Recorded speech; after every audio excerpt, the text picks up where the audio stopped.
جان بھی قربان کر دینے کو تیار تھے. اور یہی میرا حال تھا. جب اس خیال سے اسٹیج پہ آتے تھے تو اسٹیج کی حفاظت کے لیے میں مقرر ہوتا تھا، اور میرے دل میں جذبہ یہ ہوتا تھا کہ ہو سکتا ہے کوئی دشمن کی طرف سے کوئی گولی آئے تو اپنے دماغ سے پار ہو جائے یا سینے سے. یہ میرے جذبات ہوا کرتے تھے. لیکن جب میں نے دیکھا کہ آج جس نے سب کو جمع کیا ہے اس کا انداز یہ ہے، اس میں خلوص نہیں ہے. تب اس کے بعد اور انہوں نے اقدام کیے. تب یہ ہو گیا کہ سب کچھ اپنی کشتیاں جلا کے آنے کے بعد اب جس کو سمجھتا تھا کہ یہی رہنما ہے اور وہ موقع ہاتھ آ جائے گا کہ آگے بات بڑھتی جائے گی، جہاد ہوگا، اللہ شہید کرے گا یا دین حق کی سرفرازی ہوگی. اب ایسا شخص جس کی صورت کا یہ عالم ہے تو اس کے بعد تو اب یہی ہے کہ ٹھہرے موت کے قاتل کو بشیمہ کر لیں. تو اس لیے جو انہوں نے باتیں اٹھائی تھیں اب میں رکن بھی تھا. اب میں نے جو مرکز نے اس کے بعد تسلیم کو اپنے قبضے میں لے کر یہ ثابت کرنے کی کوشش کی کہ مولانا مودودی بالکل حق پہ ہے اور یہ جو لوگ ہیں کچھ یہ ان کے دشمن ہو کر انتشار پیدا کرنا چاہتے ہیں، اس کا ایک جواب دینے کے لیے میں نے کراچی میں اس کو پکڑا ارکان میں اور پھر ملک کے لیے روانہ ہونے والا تھا کہ جو اس وقت امام اور امیر بن گئے تھے غلام محمد صاحب نے، انہوں نے مجھے بلانے کے بعد ہر طرح سے کہا کہ آپ یہ کام نہ کیجیے، انتشار پیدا ہو جائے گا. اب یہ معاشی کوٹ میں جو فیصلے کے لیے اجتماع ہونے والا ہے ہم سب سے پہلے آپ کو موقع دیں گے کہ آپ اپنے نظریات کو پیش کیجیے. جو آپ نے اس میں پڑھائے ہیں کہ مرکز میں کاری سے کام دے رہا ہے تو میں نے مان لیا. لیکن معاشی کوٹ میں پہنچنے کے بعد جب شروع ہوا ہے تو اس کے بعد مولانا کی تقریر کا اعلان ہوا کہ مولانا مودودی صاحب تقریر فرمائیں گے. تو میں کے کھڑا ہو گیا کہ یہ وعدہ کیا تھا چودھری صاحب نے کہ سب سے پہلے مجھے موقع دیں گے میں تقریر کروں اور اس معاملات کو لوگوں کے سامنے لاؤں، اور یہ وعدہ خلافی کیسی. تو مولانا مودودی صاحب اٹھ کھڑے ہوئے بجائے اس کے غلام محمد صاحب کو جواب دیتے کہ اصل میں ڈاکٹر عثمانی صاحب نے اس زمانے میں مصدق جو ایران کا تھا اس کا معاملہ چل رہا تھا. یہ سن 57 کی شروع کا معاملہ ہے، فروری میں شاید. تو پھر انہوں نے ایک لمبی تقریر کر ڈالی کہ یہ زبردستی لیا گیا ہے. ایک ہمارے فاروقی صاحب جو بڑے جماعت میں بات کو بہت آگے بڑھے ہیں، انہوں نے کہا اعلان کیا کہ نہیں مولانا مودودی صاحب یہ مسئلہ نہیں ہے، بلکہ بالکل بغیر کسی جبر و اکراه کے امیر صاحب نے ڈاکٹر صاحب سے وعدہ کیا تھا. تو وہاں بھی کچھ نہ ہوا، بلکہ مولانا مودودی صاحب نے وہ رویہ اختیار کیا کہ جو ہمارے ساتھ نہیں ہے اس کو نکل جانا چاہیے جماعت سے. آخر کار کچھ دن وہ خط جس کو لوگوں نے چھپا کر رکھا تھا اسلائی صاحب کا، میں نے اس کو چھپوایا اور پورے ملک میں کوشش کی، عام کیا. اور پھر کچھ دنوں کے بعد 14 اگست سن 57 کا ذکر ہے کہ میں نے استعفا ان الفاظ میں کہ میں اس ارادے سے اپنی کشتیاں جلا کے آیا تھا کہ یہی لوگ حق پر ہیں، ایمان کی دعوت یہ اٹھا رہے ہیں، توحید کی دعوت اٹھاتے ہیں اور اس کے لیے اپنا سب کچھ لگا دیں گے. اپنا سب کچھ میں چھوڑ کر آیا تھا ان کے ساتھ. لیکن بات کو یہ کھلا کہ جس شخص نے سب کو جمع کیا ہے وہ اپنی نفس کے لیے سب کو الگ بھی کر سکتا ہے. تب اس کے لیے اس کے علاوہ میرے لیے کوئی راہ نہیں ہے کہ میں اللہ کی ہدایت پر اللہ جہاں مجھے موقع دے میں وہاں جا کر اللہ کی رضا تلاش کروں. یہ میں نے استعفا دینے کے بعد میں چلا ہے، اس کے بعد ختم ہو گیا ہے.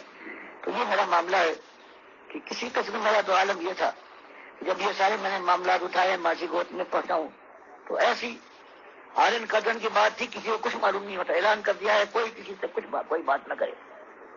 تو کہیں سن بن پائی تھی کسی نے مرکز کے خلاف کوئی قدم اٹھایا ہے تو اسلائی صاحب کے پاس میں پہنچا ہوں اور وہی چیز جو میں نے لوگوں کے سامنے پیش کی تھی ان کو دکھا ہے. انہوں نے کہا تم تھے، تمہارے متعلق تو میں کبھی میرا خیال نہیں تھا، میں تو سمجھتا تھا کہ تم مولانا مودودی کے تسمے کھولنے کو اپنی سعادت سمجھتے ہو، تم نے یہ قدم اٹھایا. تو یہ معاملہ ہے کہ میں ان کا اتنا خادم تھا اور جان قربان کرنے کی ہمیشہ خواہش رہتی تھی کہ اللہ کا یہ بندہ ہے، لیکن یہ حالت دیکھنے کے بعد پھر میں نے یہی کہا ہے کہ درویشی بھی عیاری ہے، سلطانی بھی عیاری، اور اس کے بعد میں ارادہ کیا ہے کہ اب میں خود دین کو حاصل کروں گا اور اللہ اگر توفیق دے گا تو دعوت حق اس انداز سے اٹھاؤں گا جس طرح سے اللہ کے نبی صلی اللہ علیہ وسلم ثابت ہے۔ پھر میں نے اپنے دواخانے میں بھی کام کرتا رہا، لیکن زیادہ وقت نکال کے بناوی صاحب کے مدرسے میں نے وہاں سے سند لی مدارس کی، اور میں جب وہاں گیا ہوں تو 40 سال کا بیاس سنے میں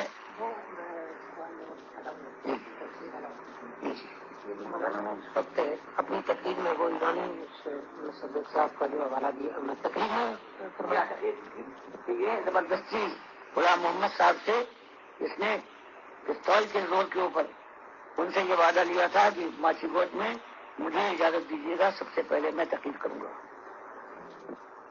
وہ جو ارکان کے جو 4 ارکان کی پر مشتمل کمیٹی تھی ان کے کیا نام تھے؟ ایک کا نام تھا کراچی کے تھے وہ سلطان محمد صاحب، ایک غازی صاحب تھے اور دلی کے، ایک عبدالرحیم اشرف صاحب تھے یہ حیدرآباد کے، ایک عبدالغفار حسن صاحب یہ بھی اب حیدرآباد میں زمانے میں لاہور میں۔ اسماعیل صاحب نے جس وقت کمیٹی کے والوں نے ان سے وہ بتایا تو اسماعیل صاحب کا کیا رد عمل تھا؟ انہوں نے کہا یہ فریب توری کا اعظم اسی طریقے کو خط لکھا ہے کہ جنہوں نے تمہاری معمولی کو لکھا کہ جنہوں نے تمہاری خدمت میں کالے بال سفید کر لیے ان کے اوپر یہ اب لگاتے دوسرا ایسا تھا دیوبند والا، وہ جو بنوئی سمجھ منگا یہ دیوبند والے تمہارے ہاں یہ جو معاملہ ہے میں 40 برس کی عمر میں اب پڑھنے آیا ہوں اور اس زمانے میں مطالعہ بھی ہو گیا ہے تو اس سے باقی شرک کو میں سمجھنے لگا ہوں، اور میرے ذہن میں یہ ہے کہ اگر میرے پاس سند نہ ہوئی تو اس کے بعد یہ آج ساری دنیا میں شرک پھیلا ہوا ہے، خاص طور سے جوانی کی عالم میں میں نے اعمال قرآنی جو حکیم الامت اشرف تھانوی کے پڑھ لیے تھے، اور اس وقت میرا ماتھا ٹھنکا تھا کہ اگر یہ ایمان ہے کہ کسی دشمن کو اگر پریشان کرنا ہے، بدلہ لینا ہے، تو حضرت لکھتے ہیں کہ ایک مٹی قبر کی ہو، ہندو کی، ایک عیسائی کی، ایک یہودی کی، ایک فارسی کی، ایک گھرے ہوتے کی، ایک برباد گھر کی، پھر اس کو لے کر ایک ہانی میں رکھو کہ میرا آج کسی رات کے اندر اس کو کنڈوز سندوز کی دھول دو اور قرآن کی آیت پڑھ کر اس پر تھوکو، اور پھر اس میں سے تھوڑی سی مٹی لے کر اپنے دشمن کے گھر میں پھینکو، پھر دیکھو مزہ آ جائے گا، لیکن جتنا انتقام لینا چاہیے اس سے زیادہ نہ لینا۔ اور حلال تب میں نے کہا تھا یہ اشرف یہ حکیم الامت ہیں، اور جب ان کا معاملہ یہ ہے تو بہرحال یہ دین جو آج چل رہا ہے جس کے اندر یہ حکیم الامت ہو سکتے ہیں وہ دین یقینی برباد دین ہے، داری دنیا کو برباد کرتا رہے گا۔ یہ میرے ذہن میں میں 15-16 سال کا تھا اس وقت میرا حال تھا، اور پھر جب میں اس حالت میں آیا ہوں جماعت اسلامی کو بھی دیکھنے کے بعد تب یہ تھا کہ میرے پاس ہونا چاہیے، ورنہ یہ ہوا میں اڑا دیں گے کہ نہ اس کے پاس کوئی سند ہے اور بات کرتا ہے دین کی۔ تب میں نے انتہائی جبر کے ساتھ اپنے کو تھاما ہے اور پھر ان کے پاس پہنچا ہوں مولا مودی سے، اس وقت یہ ان کے دشمن تھے، اس لیے مجھے انہوں نے خوش آمدید کہی اور بڑا انتظام کیا ہے۔ مجھے مفتی محسن صاحب بھی 10 دیتے تھے، گھر پر میں نے ٹیوشن بھی کیا ان کے بعد، اور یہاں تک کہ دورہ کیا، اور دورے کے اندر فارغ ہونے کے بعد امتحان دیا، سند بھی ملی۔ اب مسئلہ یہ تھا کہ اس درمیان بھی انہوں نے کتنی مشرکانہ باتیں کی تھیں اور میں نے سبحان اللہ کہا تھا، یہ سمجھے کہ میں تعریف کر رہا ہوں، اور میں ویسے یہ کہہ رہا تھا کہ تم اللہ تمہارے اس شرک سے پاک ہے۔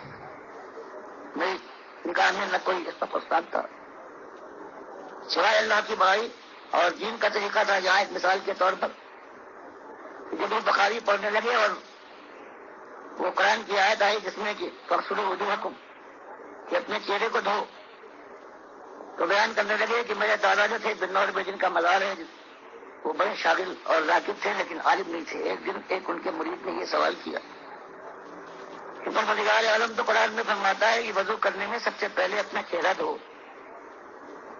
لیکن ہم پہلے ہاتھ دھوتے ہیں، پھر کلی کرتے ہیں، پھر ناک میں پانی ڈالتے ہیں، پھر کہیں چہرہ دھوتے ہیں. تو فرمایا کہ میرے دادا تھے، یہ سوال انہوں نے سنا ہے، خاموشی اختیار کی، ایک ایسی خاموشی کہ لوگ پریشان ہو گئے کہ بات کیا ہے.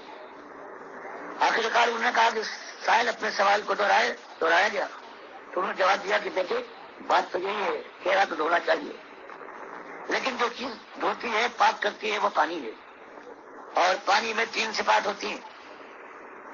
وہ پانی جس میں یہ صفات نہ بدلیں وہی پاک کر سکتا ہے. پہلی صفت تو یہ ہے رنگ نہ بدلے، وہ ہم ہاتھ پر ڈال کر دیکھ لیتے ہیں کہ رنگ نہیں بدلا.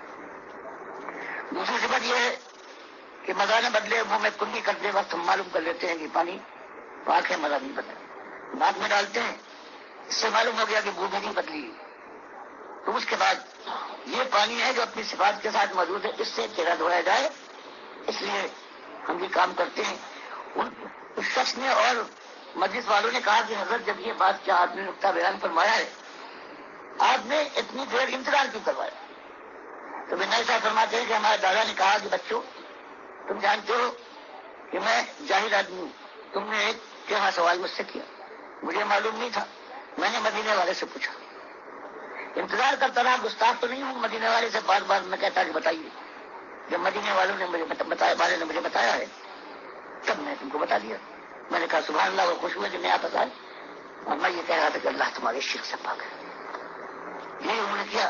جب 65 کی جنگ سے واپس آیا ہوں، فون کیا کہ میں ٹائیفائڈ ہو گیا تھا، اب میں سمجھ تو گیا ہوں لیکن تھوڑا نہ ہو، میں پہنچا اور نوٹ کر تندوری کے باوجود گلے سے لگا لیا انہوں نے، اور کہا کہ تم سنت کے بڑے شاعر تھے، اس لیے اللہ نے تم کو جہاد کا موقع دیا. جانتے ہو فتح کیسے؟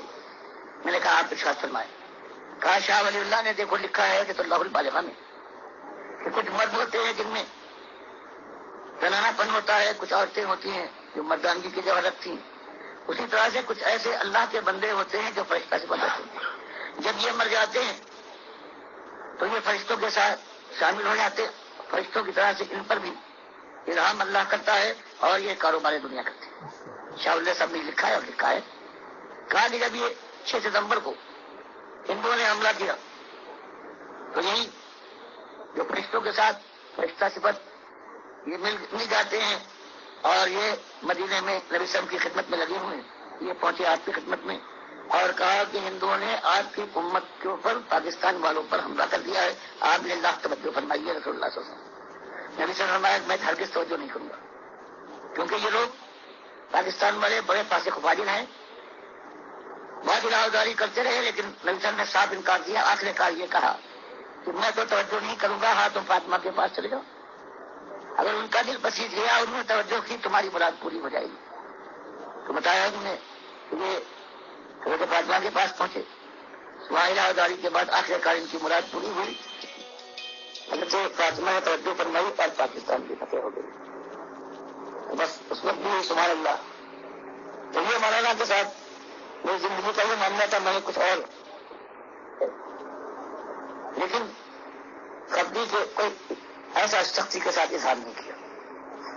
پھر انہوں نے قادیانی تحریک کے خلاف یہ سرپرست کی سرداری قبول کی اور میرے پاس ایک آدمی بھیجا.